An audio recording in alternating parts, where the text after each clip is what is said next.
अहमदनगर लोकसभा मतदारसंघात पैसे वाटले गेल्याचा गंभीर आरोप राष्ट्रवादी शरदचंद्र पवार पक्षाचे आमदार रोहित पवार यांनी केलाय। उन्हाळ्यातही पैशांची धुवाधार बरसात होतीये। गावागावात पाकिटं वाटली जात आहे तसा आरोप रोहित पवार यांनी केलाय। नगर दक्षिण लोकसभा मतदारसंघात सुजय विखे पाटील हे महायुतीचे उमेदवार आहेत, तेव्हा विखे पाटील यांच्याकडून पैसे वाटप होत असल्याचा आरोप रोहित पवार यांनी केलाय। रोहित पवार यांनी पाकिटाच्या फोटोसह पोस्टही केली आहे।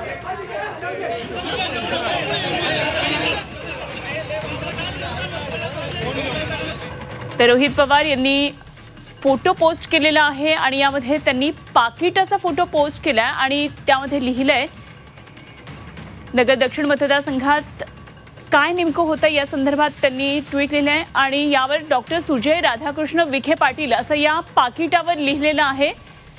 त्यामुळे या पाकिटामधून प्रसाद नव्हे तर पैसे वाटले जात असल्याचा आरोप रोहित पवार यांनी केलाय। तर काय नेमकं रोहित पवारांनी ट्विट केलेलं आहे तेही आपण पाहूया।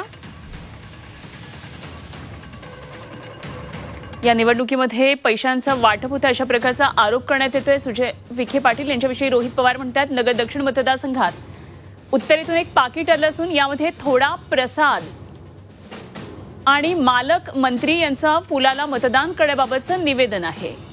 अनेक गावांमध्ये स्वाभिमानी नागरिकांनी हा प्रसाद घ्यायलाच नकार दिलाय। काही गावांमध्ये अर्धा प्रसाद गावातल्या वाढप्यानंच खाऊन टाकलाय।